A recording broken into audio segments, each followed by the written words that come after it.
Olá, o Ciência é Tudo já está no ar. Eu sou Priscila Rangel e hoje o programa lembra o Dia Mundial de Combate ao Câncer.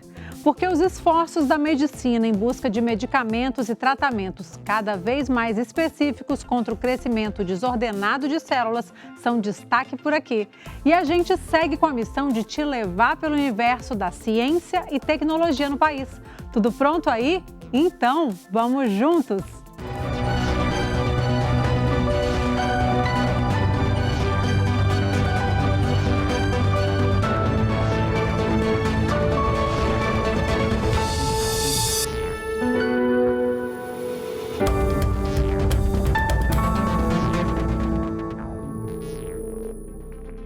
Mais de uma centena de doenças recebem o mesmo nome genérico, câncer. A multiplicação de células sem ordenamento pelo corpo intriga a medicina há muitos anos. Câncer é o nome dado a um conjunto de mais de 100 doenças que têm em comum o crescimento desordenado de células que invadem tecidos e órgãos. Dividindo-se rapidamente, estas células podem ser muito agressivas e incontroláveis, determinando a formação de tumores que podem espalhar-se para diferentes regiões do corpo e com diferentes velocidades de reprodução. A descrição médica mais antiga de que se tem conhecimento data de 2500 anos antes de Cristo, atribuída ao egípcio Imhotep, que descreve com riqueza de detalhes uma massa protuberante em um seio, o que poderia ser um tumor de mama. Por volta de 400 anos antes de Cristo, o filósofo grego Hipócrates foi a primeira pessoa a usar uma palavra similar a câncer e a começar a definir de fato a doença como a conhecemos hoje. No ano de 1950, descobriu-se que uma propriedade do gás mostarda, usado durante a guerra, provocava a redução da divisão de algumas células de rápida reprodução. Surgia então a quimioterapia. O câncer pode ser causado por fatores externos, como substâncias químicas e radiação, ou por alguns vírus que, após a doença se manifestar, podem evoluir para um tipo de câncer, como hepatite e HPV, por exemplo. Ou pode ser provocado por fatores internos, como hormônios, condições imunológicas e mutações genéticas. O esforço atual da medicina é para a produção de medicamentos mais específicos para diversos tipos de câncer, para as terapias genéticas com células-tronco e para o uso de nanotecnologia. Muitos tipos de câncer são curados, desde que tratados em estágios iniciais, o que reforça a importância do diagnóstico precoce. No entanto, apesar dos avanços, ainda se sabe pouco sobre as bases biológicas da formação de um câncer nos seres humanos. Quais são os tipos de câncer mais comuns no Brasil? Existem diferenças nos diagnósticos de homens e mulheres? Especialistas explicam que a mortalidade das doenças muda conforme a localização primária do tumor e o sexo do paciente. E também dão dicas de prevenção. Até 2022, o Instituto Nacional de Câncer do Ministério da Saúde estima que cerca de 626 mil casos de câncer por ano sejam diagnosticados no Brasil. O câncer de pele é o mais frequente e corresponde a quase 1/3 de todos os tumores malignos do país. Dentre esse conjunto, nós temos uma parte que é o que a gente classifica de câncer de pele não melanoma, que não tem uma trajetória tão fatídica quanto outros tipos de câncer. Então a gente separa o câncer de pele não melanoma e restam aí 450 mil que sim, se não forem tratados, podem evoluir para um desfecho muito desfavorável. Então, entre os tipos de câncer, o que aparece mais aqui no Brasil? Né? Então a gente tem, para os homens, a gente tem o câncer de próstata, o câncer de pulmão, o câncer de intestino, o câncer de estômago e o câncer de cavidade oral. E para a mulher a gente tem o câncer de mama, o câncer de intestino, o câncer de colo de útero, o câncer de tireoide e o câncer de pulmão. Diferentes técnicas podem ser feitas para diagnosticar, prevenir e tratar de pacientes que possuem algum tipo de tumor no Brasil.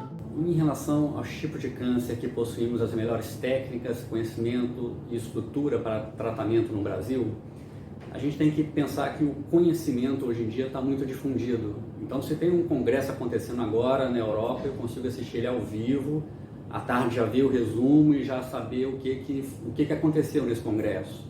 E as publicações científicas hoje são todas online, então tudo isso é muito difundido muito rapidamente. Já a técnica para tratar os tumores, os cânceres, vai depender do treinamento do profissional, da atualização que ele faz e do tanto que ele pratica aquela técnica. Já em relação à infraestrutura, isso no Brasil é um pouco difícil dar uma resposta única, porque nós temos um país com uma extensão continental. Se nós formos pegar os 4 tumores mais frequentes, que é mama, próstata, intestino e pulmão, de forma geral no Brasil nós temos uma infraestrutura adequada para o tratamento desses tumores. Então nós estamos falando de um problema que afeta o mundo inteiro, sem distinção de classes, mas sim que mata mais aqueles que têm menor acesso ao diagnóstico e menor acesso ao tratamento. No entanto, o que a gente sabe hoje sobre o câncer é que vários tipos de câncer hoje, sim, tem tratamento. Tem câncer que é curado desde que ele seja pego precocemente.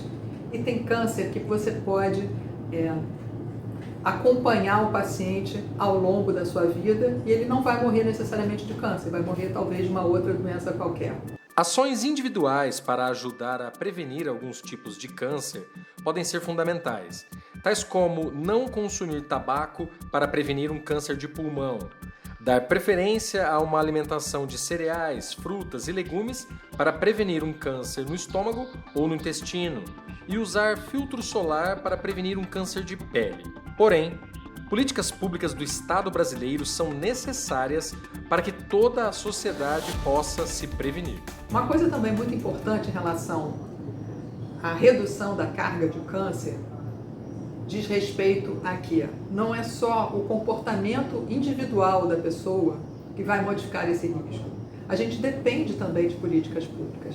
Então, para que as pessoas tenham acesso a alimentos muito mais saudáveis, frutas, legumes, verduras, cereais, comidas não ultraprocessadas, é importante que essas comidas estejam disponíveis nos locais de venda próximos à casa dessas pessoas em preços acessíveis. E isso sim depende de políticas públicas. Para que as pessoas possam se exercitar mais, além do desejo dela, de modificar esse comportamento e passar a ter algum tipo de atividade física mais intensa na vida dela, também é importante que as praças públicas ofereçam os aparelhos e que tenham pessoas ali para orientar sobre os exercícios mais adequados para aquela pessoa, para aquela faixa etária dela e para aquela condição que ela reúne naquele momento. Outras questões que são importantes é que existem hoje vacinas que poderiam prevenir alguns tipos de câncer, como por exemplo a vacina para a hepatite B, e a vacina para o HPV. No entanto, a gente também depende, mais uma vez, de políticas públicas, de conscientização da população, de uma comunicação muito grande em relação à importância dessas vacinas e também com a disponibilidade dessas vacinas em todo o território nacional. Políticas associadas com atitudes individuais é que vão fazer toda a diferença. A maior parte dos diagnósticos de câncer é feita a partir dos sintomas dos pacientes e de alguns exames, como de imagem ou de sangue. Mas o uso de novas tecnologias, como a inteligência artificial, possibilita detectar a doença de forma precoce e menos invasiva. Evidências descobertas em fósseis de animais como dinossauros apontam que tumores malignos existem há milhões de anos. O primeiro registro de um diagnóstico de câncer foi encontrado em um papiro egípcio do século 27 a.C. Depois de mais de 4.000 anos, como está o diagnóstico da doença hoje? Hoje em dia, apesar do avanço nas estratégias de rastreamento, que a gente chama, ou seja, de investigação de pessoas que não têm o diagnóstico de câncer, que você busca fazer o diagnóstico precoce, exemplo, mamografia no caso do câncer de mama, um outro exemplo é o uso do exame de Papa Nicolau no câncer de colo uterino.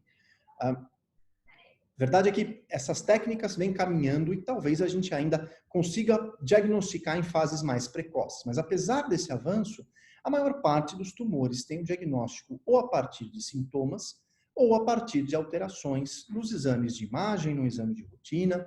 Enfim, alguns tumores são achados o que a gente chama de incidentalmente. Duas das principais áreas da medicina relacionadas ao tratamento e diagnóstico do câncer são a oncologia e a hematologia. A oncologia é a especialidade médica que trata de tumores benignos e malignos. Já a hematologia estuda e trata as doenças do sangue.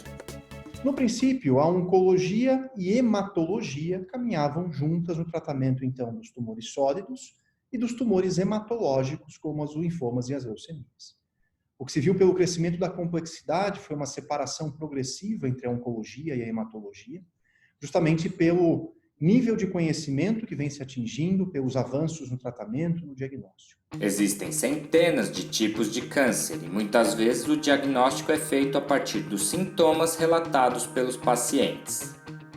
Os sintomas são muito variados, dependem muito do tipo de tumor. Um nódulo palpável na mama, um sangramento vaginal anormal, eventualmente uma tosse com sangue, uma alteração do fluxo urinário e por aí vai. Existem diversas manifestações em função de cada tipo de câncer. Mas a verdade é que cada vez mais nós temos um conhecimento acerca das manifestações, das opções para diagnóstico, das alternativas para rastreamento e felizmente no futuro próximo a gente vai conseguir aumentar a oportunidade de tratamentos, a chance de tratamento em momentos cada vez mais precoces, oportunos e que a gente consiga oferecer a maior chance de cura possível. Uma forma de diagnóstico inovadora foi criada pela jovem cientista espanhola Judith Giró. Ela desenvolveu um dispositivo capaz de diagnosticar o câncer de mama em casa, sem dor e de forma barata, através de uma amostra de urina. Chamada The Blue Box, a iniciativa ganhou o prêmio James Dyson de Design. When I was studying biomedical engineering, the professor told us about a dog that was able to sniff the exhaled breath of the patients, and the dog would bark if the patient had cancer. Different research groups in the world were trying to emulate the nose of the dog in a breadboard and a microprocessor. They were calling it the electronic nose. So I built my own electronic nose. Every second that the urine is inside the blue box, this box is sending the signal to the cloud where our artificial intelligence algorithm is hosted. Then this signal will go back to the phone so the user gets the result.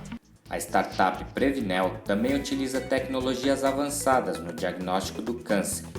No Brasil, a empresa é pioneira no uso de algoritmos de inteligência artificial para identificar o risco de 5 tipos de tumores comuns no país: mama, próstata, colo de útero, cólon e pulmão. A gente utiliza algoritmos para estratificar o risco e o nosso sistema consegue identificar, baseado no risco da pessoa, qual a melhor estratégia para que o seu risco seja reduzido. Eu acho que nada mais do que isso a gente pode fazer o link com medicina de precisão. A gente está sabendo exatamente quem são as pessoas que terão a maior chance de desenvolver câncer para que a gente possa agir nessas pessoas de maneira precisa e, com isso, reduzir os riscos, reduzir a incidência ou fazer o diagnóstico mais precoce e, com isso, diminuir muito a mortalidade e reduzir os custos de tratamento de câncer de maneira geral. Hora do intervalo no Ciência é Tudo, mas rapidinho a gente volta.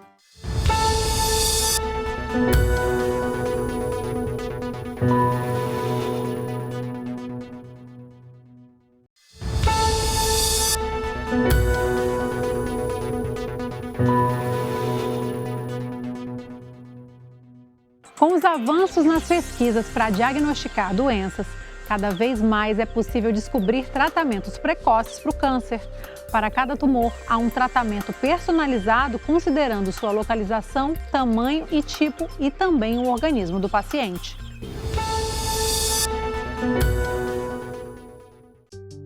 Nora foi diagnosticada com câncer há 2 anos. A partir daí, ela viu sua vida mudar totalmente.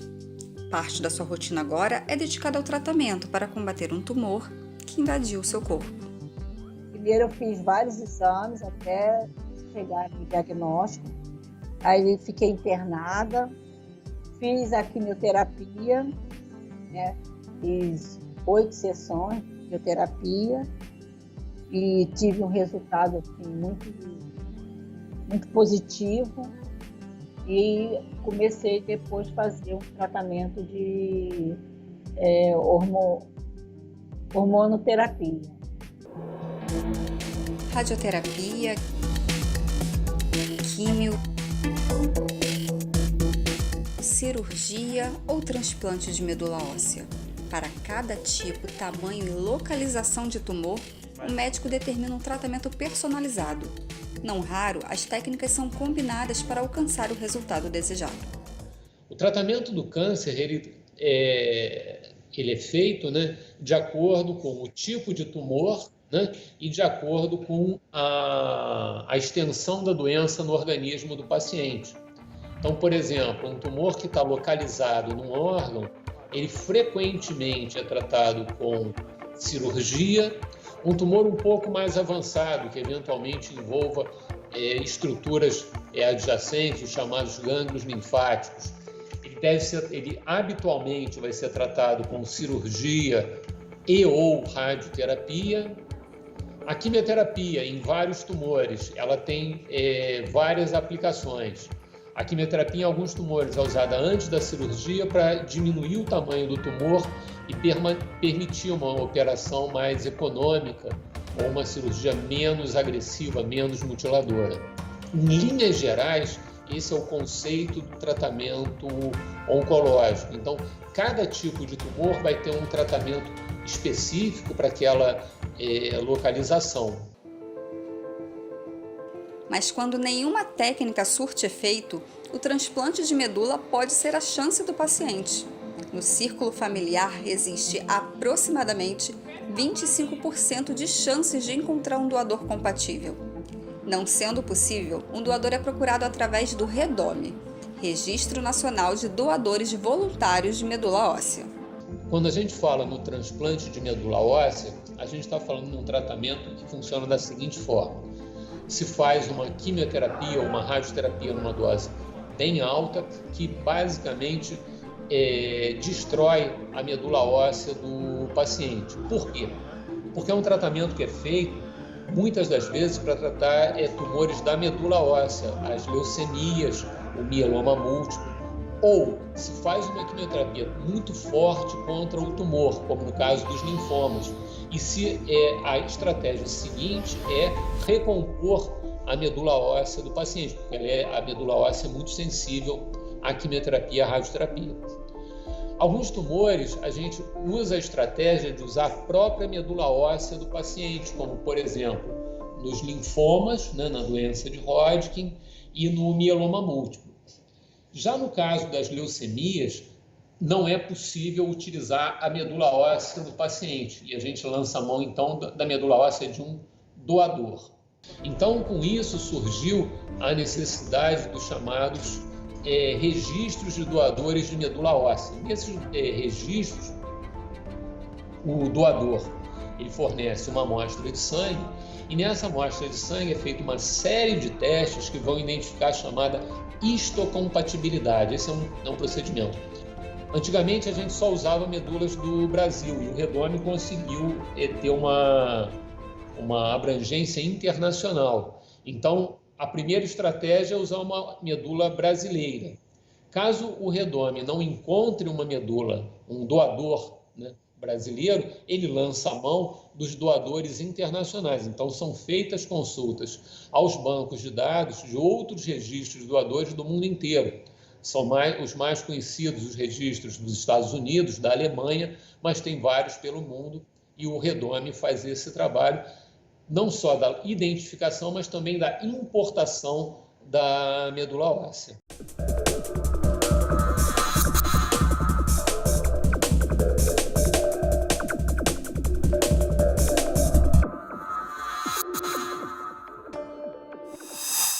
Os tratamentos contra o câncer têm avançado ano após ano. A imunoterapia é uma das opções que tem se tornado muito importante em alguns casos da doença. A Organização Pan-Americana de Saúde estima que haverá 30 milhões de novos casos de câncer diagnosticados no mundo até 2040. Na batalha para vencer essa doença, surgiu a imunoterapia, que rendeu o Prêmio Nobel de Medicina de 2018 ao americano James P. Ellison e ao japonês Kazuko Honjo. Trabalhando em estudos separados, os imunologistas pesquisaram duas proteínas produzidas por tumores que paralisam o sistema imune do paciente. A medicina já investigava essas proteínas há algumas décadas. A partir da década de 50, a gente começou a entender melhor alguns componentes do sistema imune, algumas células, as funções dessas células, e culminou agora na década de 90 e na década de 2000 com o melhor entendimento de umas proteínas chamadas checkpoints imunológicos. Essas proteínas são importantes porque elas ativam ou desligam os soldados do sistema imune, que são os linfócitos T, que são os que reconhecem tumores e são capazes de eliminá-los. Os dois cientistas vencedores do Nobel descobriram um tipo de terapia contra o câncer que faz com que as células de defesa do organismo ataquem os tumores. Vem a imunoterapia, que é uma revolução, porque ela deixa de ser uma estratégia focada no tumor e passa a ser uma estratégia focada no fortalecimento das defesas naturais do organismo. Com isso, você muda o foco de combater o tumor para o foco de fortalecer o sistema imunológico do paciente. É uma grande evolução no conceito do tratamento do câncer. This blocking of the brake of immune system was not discovered before. The first one was Jim Allison's finding using CTLA-4, and ours the second, and the CTLA-4 and PD-1 different type of brake. O cientista Kazuko Honjo aponta o método e a durabilidade do tratamento como alguns dos principais avanços da sua pesquisa. There are three major advantages.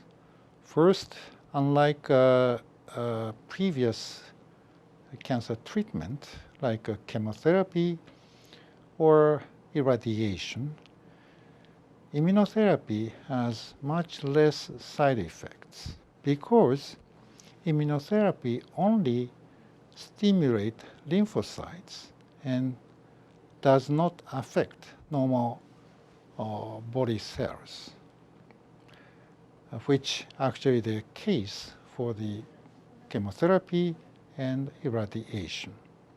The second advantage is their effect lasts longer. Thirdly, this treatment is effective to almost all different types of cancer. So I'm rather optimistic. Just like penicillin didn't cure all the infectious diseases, but subsequent series of antibiotics eventually abolished almost all major infectious diseases from our society. So that's what I hope, but it may take many years, decades, I should say.